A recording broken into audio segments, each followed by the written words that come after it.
안녕하세요. 이철희입니다. 오늘 일주일 만에 또 여러분들을 또 다시 뵙게 됐는데요. 요사이 이제 부동산 거래량도 많이 줄어들고 그리고 일부 지역에서는 가격도 좀 많이 내려가고 있지요. 부동산 투자가 부침이 정책적인 영향이나 이런 것들로 인해서 부침이 있을 수가 있는데요. 그러한 부침과 상관이 없이 언제라도 다시 투자 가능한 그러한 시장과 물건 이런 것들이 있는 것 같습니다. 그중에서 오늘은요. 재개발 재건축에 대해서 여러분들에게 설명해 드릴 수 있는 시간을 갖도록 하겠습니다. 잠시 후에 만나 뵙도록 하겠습니다.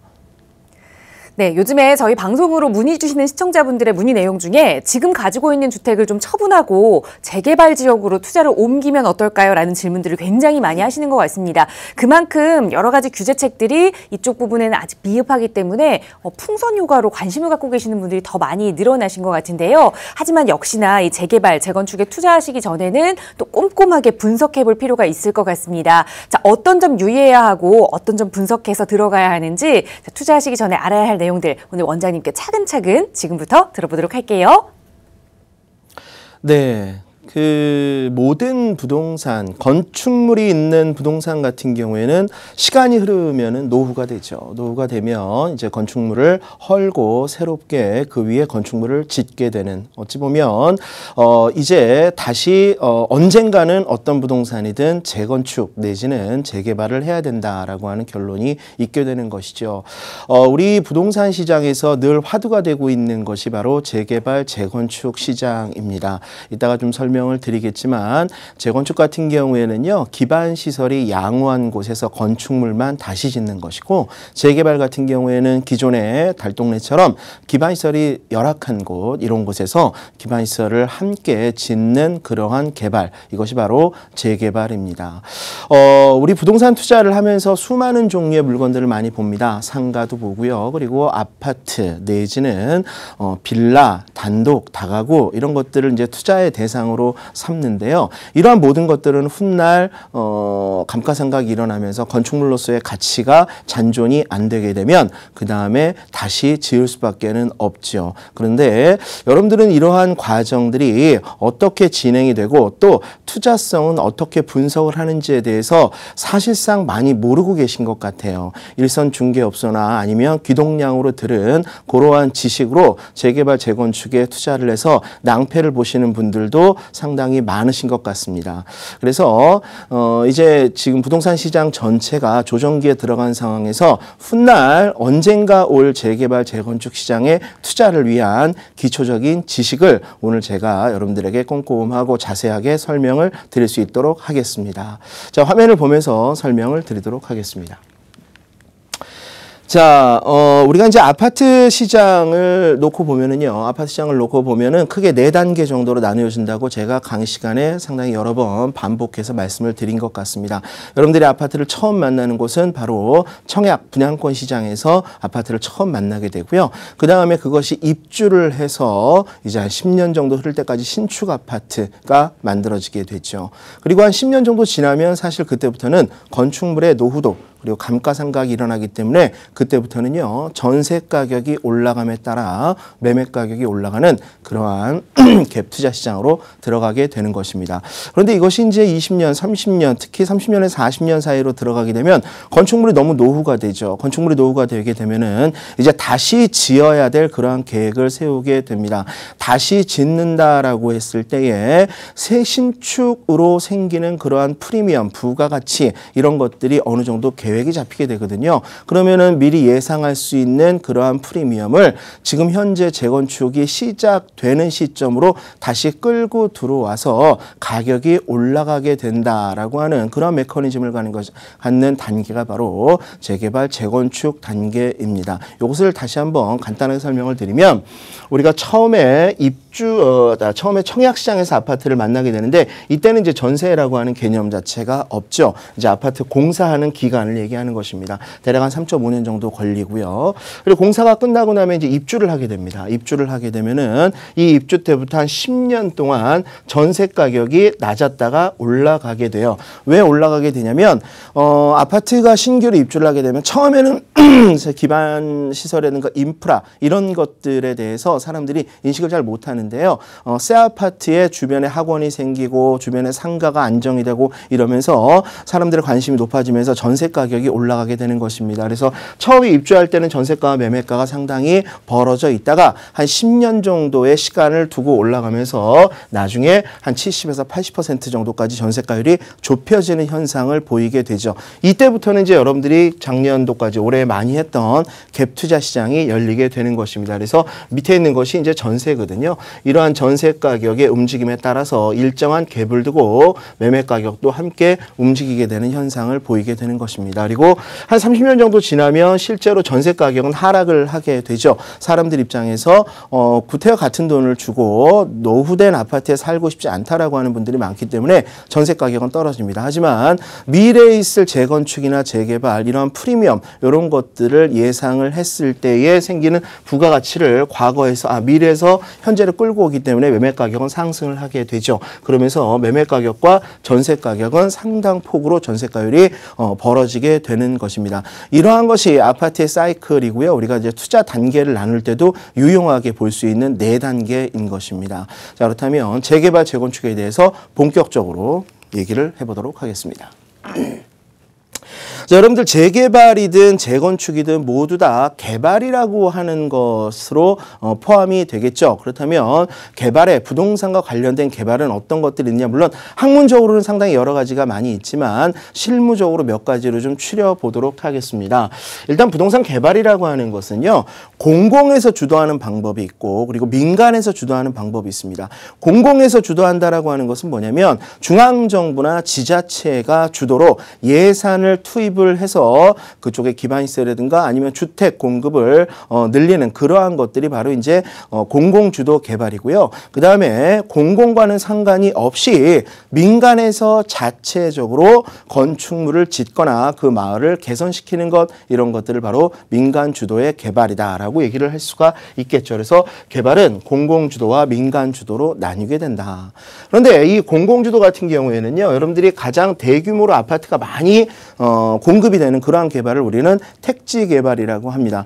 위례신도시 같은 경우가 이제 좋은 예가 될 수가 있겠죠. 위례신도시 같은 경우에는요, 기존에 있던 그린벨트 내지는 국공유지 이런 것들을 개발을 해서 그 안에다가 민간한테 아파트를 공급을 하게 되는 그러한 과정이 바로 택지 개발인 것입니다. 그런데 비슷한 개념으로 개발 하나가 도시개발이라고 하는 것이 있어요. 이 도시개발이라고 하는 것은 무엇이냐면 택지 개발은 우리가 흔히 얘기하는 베드타운입니다. 그러니까 아파트, 주거용 부동산을 많이 공급을 하는 그러한 개발이 바로 택지 개발이고요. 그것과 더불어서 상업용지 내지는 산업용지, 공업용지를 함께 개발하는 것을 바로 도시개발이라고 하는 것입니다. 그래서 우리가 마곡 같은 경우에는요, 서울시에서 주도적으로 하나의 미니 신도시 같은 개념의 개발을 했죠. 이것이 바로 도시개발인데요. 그 안에는요, 주거용 부동산뿐만이 아니라 산업 내지는 공업용 부동산 택지까지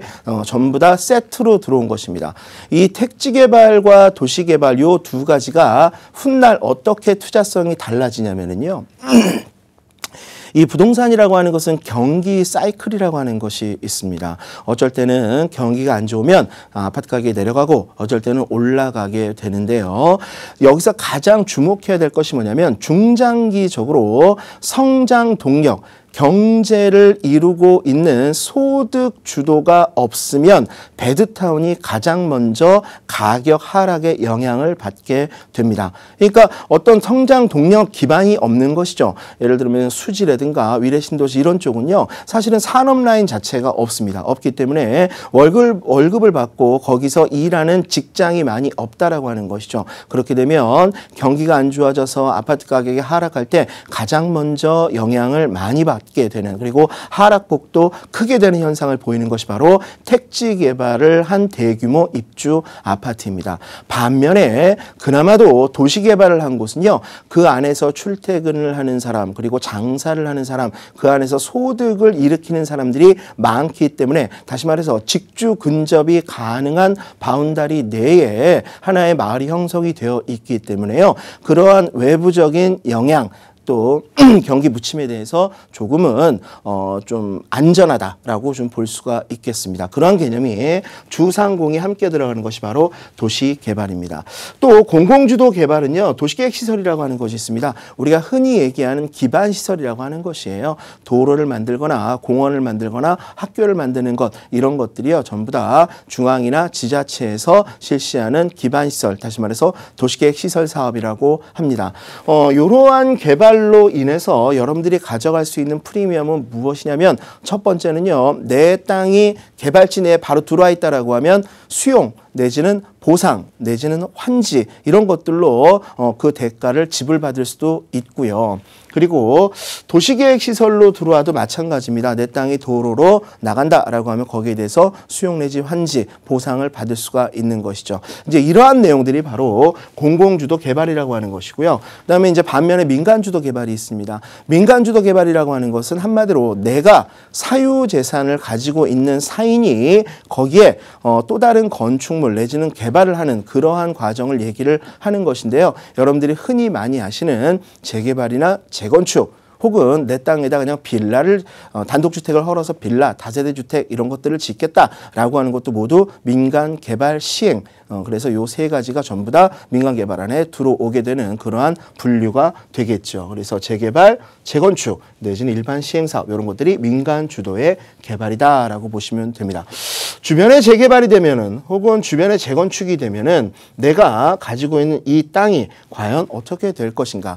사실은요, 재개발, 재건축이 되면은 두 가지 측면을 봐야 됩니다. 하나는 뭐냐면, 단기적으로는 이주 수요, 재개발 옆에 있는 동네 이주 수요 때문에 내가 가지고 있는 부동산의 임대료가 오르고, 임대료가 오르면서 매매 가격이 오르는 과정, 요것이 한 축이 있고요. 또 하나는 새로 지어지는 건축물, 다시 말해서 새로 입주하는 아파트의 가격이 기존의 아파트 가격보다는 훨씬 높게 나타나는 경향이 있기 때문에 기존의 재고 아파트를 가지고 있던 분들의 가격 상승도 이루어질 수 있다라고 하는 것이죠. 여하간 우리가 주변에 재개발, 재건축이 이루어진다라고 한다면 내가 가지고 있는 부동산의 가격적인 측면도 분명히 상승이 예상된다라고 하는 것입니다. 그렇기 때문에 우리가 재개발, 재건축 시장의 움직임, 또 가격의 흐름, 이런 것들을 면밀하게 분석하고 늘 주시하는 것이 중요합니다. 개발이 이렇게 두 가지 측면으로 나눠진다고 제가 설명을 드렸습니다. 그렇다면 재개발, 재건축, 그건 이제 민간 사업이라고 했죠. 이런 것들은 어떻게 되냐면요, 도시 기본계획상 도시관리계획이라고 하는 것이 있는데요. 우리 서울 같은 경우에는 2030 생활권 계획이라고 하는 것이 있죠. 2030 생활권 계획 내에 그것을 위임받은 관리계획이라고 하는 것이 있습니다. 좀 더 구체화된 개발의 계획이겠죠. 이러한 계획 안에는요, 관리계획이라고 표시가 되는 내용이라고 하는 것이 있습니다. 그 중에 하나가 바로 이제 정비사업, 재개발, 재건축이 되게 되는 것이죠. 용도지역을 상향한다, 용도지구를 없애겠다, 용도구역을 해제하겠다, 이런 것들도 부동산 가격에 영향을 미치고, 기반시설이 설치가 되면 도로나 학교, 공원 이런 것들이 생긴 부동산 가격이 움직이고, 개발사업, 아까 개발사업은 택지개발과 도시개발이 있다고 말씀을 드렸죠. 이런 것들이 주변에 일어나면 가격이 움직일 수가 있고요. 그 다음에 오늘 얘기하려고 하는 재개발, 재건축, 정비사업 이런 것들이 일어나게 되면 가격이 움직이겠죠. 마지막으로 지구 단위 계획이 설정이 되면 어떤 사람들한테는 지구 단위 계획이 상당히 큰 규제가 되고, 어떤 사람들한테는 지구 단위 계획이 상당히 큰 호재가 될 수도 있습니다. 양면의 얼굴을 가진 것이 바로 지구 단위 계획인데요. 그중에서 오늘 이 관리계획 내용 중에서요, 재개발, 재건축, 정비 사업에 대해서 살펴보도록 하겠습니다. 이 정비사업이라는 용어 자체는요, 우리가 법에 있습니다. 법에. 우리가 재개발, 재건축 전체를 총괄하는 법이 하나 있는데 이것이 바로 도시 및 주거환경 정비법이라고 하는 것이 있어요. 도시 및 주거환경 정비법을 좀 줄이면 도시정비법이라고 하기도 하고 또 도정법 이렇게 표현을 하기도 합니다. 과거에 개발과 관련된 수많은 법률들을 모아서 한꺼번에 다시 정비한 겁니다. 2003년도에 나왔는데요. 도시 및 주거환경 정비법을 알아야 여러분들이 재개발과 재건축의 개념을 알게 되고 개념을 알아야 그 투자성을 훗날 시장에서 분석을 하게 되는 이러한 논리적인 과정을 거치는 것이에요. 그렇기 때문에 우리가 법을 난다라고 하는 것은 내가 투자를 성공시킬 수 있는 그러한 근거가 된다라고 하는 것을 늘 여러분들 명심을 하시기 바랍니다. 근데 이제 법 얘기를 하면은 상당히 좀 피곤하죠. 법 얘기가 나오면은 머리가 지끈지끈하고 별로 보기가 싫은데요. 오늘 이 법을 다 얘기를 할 수는 없고 개념에 대한 것만여라도 여러분들에게 좀 말씀을 드리고 싶습니다. 자, 이 개념이 나와 있습니다. 이 도시정비법에서 정하는 정비사업이란 무엇이냐, 이거 중요한데요. 법에서 정한 절차에 따라서 이 법에서 도시정비법에 따라서요, 이따가 말씀드리겠지만 재개발, 재건축의 절차가 있습니다. 절차가 기본계획, 구역 지정, 추진위 설립, 조합 설립인가, 사업 시행인가, 감정평가, 관리 처분, 그 다음에 조합원 분양, 철거, 토목공사, 일반 분양 이런 식으로 해서 또 공사가 끝나고 나면 입주를 하게 되고 훗날 이제 청산을 하게 되는 그러한 모든 과정들이 도시정비법 안에 명시가 되어 있다라고 하는 것입니다. 그래서 법에서 정한 일정한 절차에 따라서 도시기능을 회복하기 위해서 뭐 어디 내에서냐면 정비구역 내에서입니다. 그러니까 다시 말해서 아하, 재개발, 재건축을 한다라고 하는 공법적인 의미는 뭐냐면 정비구역이 지정되어 있어야 된다라고 하는 것이죠. 구역 지정이 없는데 어디가 개발이 될 것입니다라고 얘기하는 것은 거짓말입니다. 그리고 훗날 될 수도 있겠죠. 그러나 법령에서 정한 절차 중에 정비구역이 지정되어 있어야만이 첫 출발이 된다라고 볼 수가 있기 때문에 여러분들이 어떤 사람이 여기 재개발합니다라고 했을 때에 구역 지정이 되어 있습니까? 라고 물어보는 것이 정말로 중요하다라고 하는 얘기입니다. 그리고 구역 지정이 되었다가 해제가 된 구역도 있습니다. 그러면 이 정비구역이 해제가 된 데는 여러 가지 이유가 있었을 것이거든요. 그러한 이유들이 해소가 되거나 아니면 그 이유보다 더 큰 어떤 공공의 목적 이런 것들이 공공복리의 목적 이런 것들이 있을 때는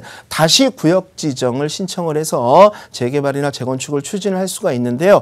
상당히 어렵습니다. 그 과정이 쉽다라고 절대 볼 수가 없거든요. 왜냐하면 구역 지정이 해제가 되거나 지구단위 계획이 해제가 되었을 때는요.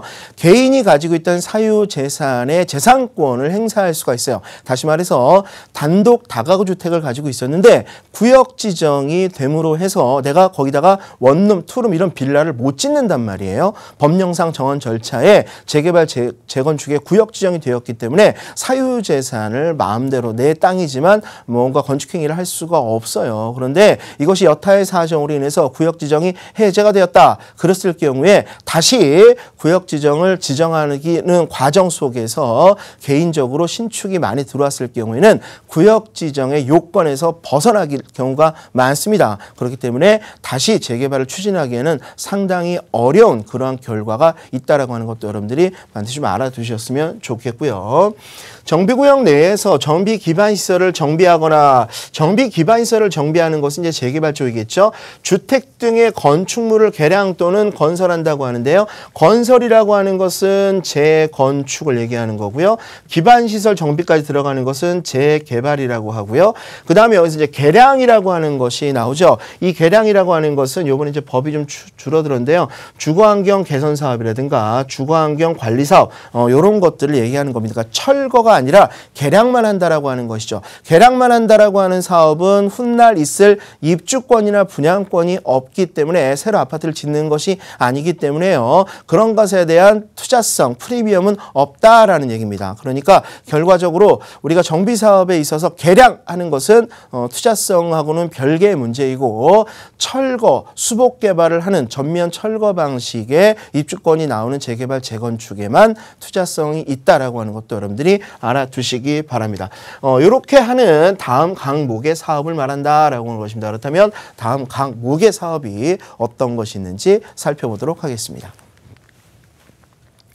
자, 이게 이제 가목이라고 합니다. 가목, 나목, 다목 이렇게 뒤에도 나올 텐데 첫 번째 나오는 게 주거환경 개선 사업입니다. 이 주거환경 개선 사업과 좀 비슷하게 주거환경 관리 사업이라는 것이 있었는데요. 이번에 법령이 개정이 되면서 없어졌어요. 그래서 주거환경 개선 사업은 뭐냐면 도시 저소득층 주민이 집단 거주하는, 그러니까 굉장히 밀집돼 있다라고 하는 것입니다. 달동네 중에서도 달동네다라는 얘기죠. 그래서 집단 거주하는 지역으로서 정비 기반 시설이 극히 열악한 지역. 재개발 같은 경우에는 그냥 정비 기반 시설이 그냥 열악해요. 도로가 별로 안 좋고 길도 좁고 불나면은 위험하겠다라는 정도인데, 극히 열악하다라고 하는 것은요. 여긴 정말 하루라도 빨리 시급하게 무언가 개량 내지는 개발을 해야 된다라고 하는 필요성이 있는 그러한 지역을 얘기하는 것입니다. 그래서 극히 열악하고 노후불량 건축물이 과도하게 밀집이 된, 굉장히 많은 사람들이 일정 면적 내에 밀집되어 있다는 것이죠. 이러한 곳에 주거 환경을 개선하거나, 여기까지가 이제 1번이고요. 단독주택이나 다세대 주택, 그러니까 이제 우리가 보통 우리가 공동주택 중에서 아파트가 상당히 많이 차지하고 있는데요. 아파트가 없이 노후된 단독이나 연립주택, 다세대 주택 이런 것들이 밀집한 지역에서 정비 기반 시설과 공동이용소 확충을 통해서 주거환경 보존 정비 개량하기 위한 사업이다라고 하는 것이 바로 주거환경 개선 사업입니다. 그런데 주거환경 개선 사업은 여러분들이 이제 투자하는 대상으로서 쉽게 접할 수가 없습니다. 대부분 주거환경 개선 사업이 아니고요. 재개발, 재건축을 통해서 부가가치가 일어나는 그러한 측면이 있기 때문에 그렇습니다. 그렇다면 가목은 주거환경 개선 사업이고요. 나목을 살펴보도록 하겠습니다. 이 나목이 바로 재개발 사업입니다. 이 재개발 사업은 그냥 흔히 얘기하는 달동네 사업이죠. 정비 기반 시설이 뭐하다? 열악하다.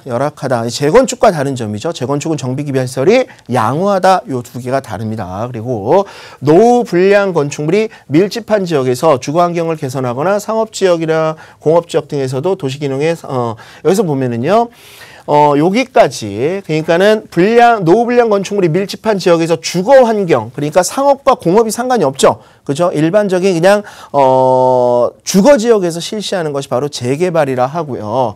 그 다음에 상업 지역이나 공업 지역, 이쪽도 사실은 재개발을 할 수가 있습니다. 그래서 상업 지역과 공업 지역에서 하는 재개발을 뭐라 그러냐면은요, 도시환경 정비 사업이라고 합니다. 근데 이 도시환경 정비 사업이라고 하는 명칭도 이번에 법이 바뀌면서 없어졌어요. 그래서 재개발 쪽으로 전부 다 같이 포함을 시킨 것이죠. 다시 말해서 재개발이라고 하는 것은 뭐냐면 주거 환경이 굉장히 열악하고, 그러니까 기반 시설이 열악한 동네에 주거 지역, 상업 지역, 공업지역 이런 데서 노후불량 건축물을 헐고 새롭게 공동주택을 짓는 그러한 사업을 바로 재개발이다라고 하는 것입니다. 그 다음에 이제 다목이 있는데요. 재건축 사업으로 넘어가겠습니다. 이 재건축 사업 같은 경우에는 정비 기반 시설은 양호하다, 재개발하고 틀린 점이죠. 노후불량 건축물에 해당하는 공동주택이 밀집한 지역에서, 그러니까 여기서 얘기하는 공동주택이라고 하는 것이 있죠. 이것은 빌라나 연립입니다.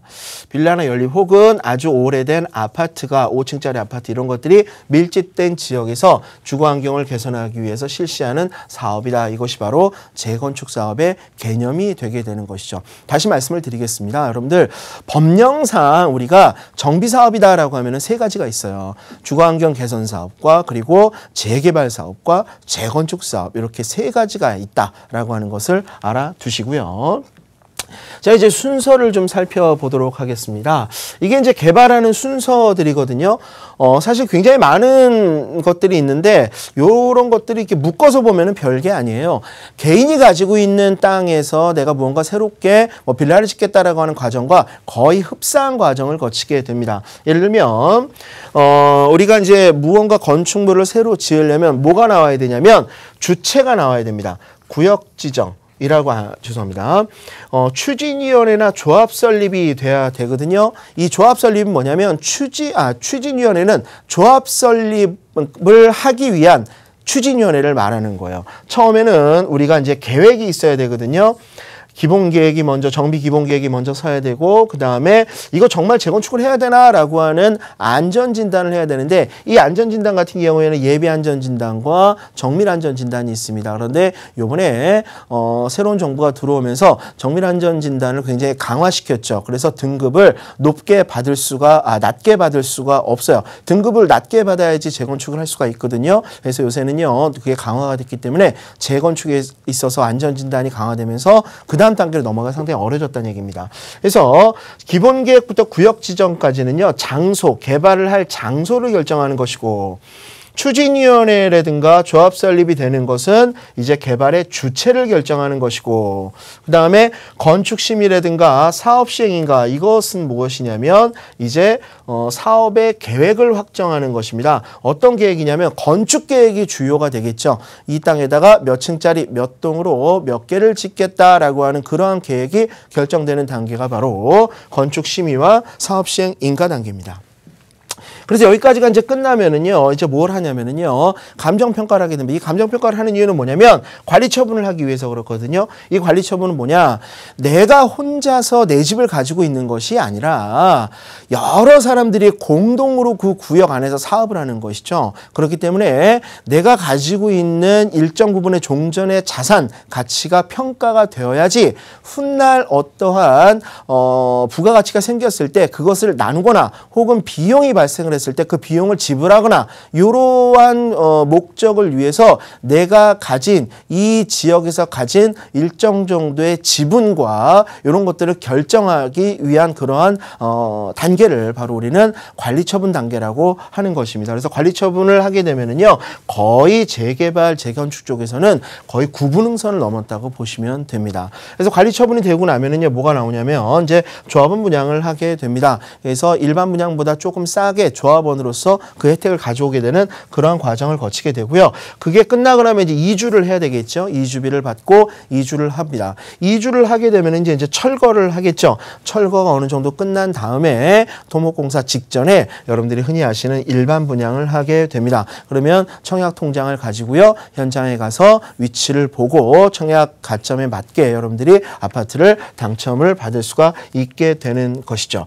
자, 근데 이 일반 분양 시점은 상당히 중요한 의미를 갖습니다. 우리가 이제 나중에 투자성 분석을 해드릴 텐데요. 이 재개발 추진하고 있는 지역 혹은 이 재건축을 추진하고 있는 지역에 투자를 해도 되느냐 마느냐 이런 것들을 결정하는 데 있어서 가장 중요한 것이 일반 분양입니다. 일반 분양 가격이 어떻게 나오느냐에 따라서 내가 지금 매입하는 가격이 비쌀 수도 있고 저렴할 수도 있다라고 하는 것이죠. 그래서 일반 분양 가격을 예측하는 것이 재개발 단계, 재건축 단계에서는 상당히 중요한 원포인트가 되고요. 그리고 입주를 나중에 하게 되지 한 3년 정도 지나서 입주할 때 예상되는 가격이 두 번째 포인트로 중요한 단계가 됩니다.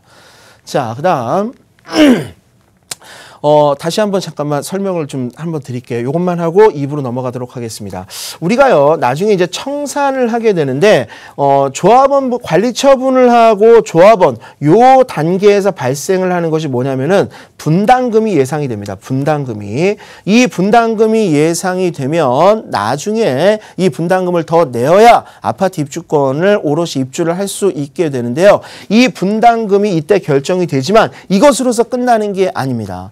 입주할 때까지 생길 수 있는 기타 비용들이 많이 있거든요. 그러한 기타 비용들이 발생하는 것, 그리고 내야 될 돈, 조합원으로서 훗날 더 내야 될 것, 이것을 바로 추가 분담금이라고 하는 것이에요. 그러니까 관리처분 때 결정이 되는 것은 분담금이고 나중에 입주하고 청산할 때 내가 추가적으로 내야 되는 돈이 또 있을 수 있다라고 하는 것인데 이때 생기는 것이 바로 추가 분담금이다라고 하는 것이죠. 2부 시간에는요. 이제 투자성 분석으로 넘어가도록 하겠습니다.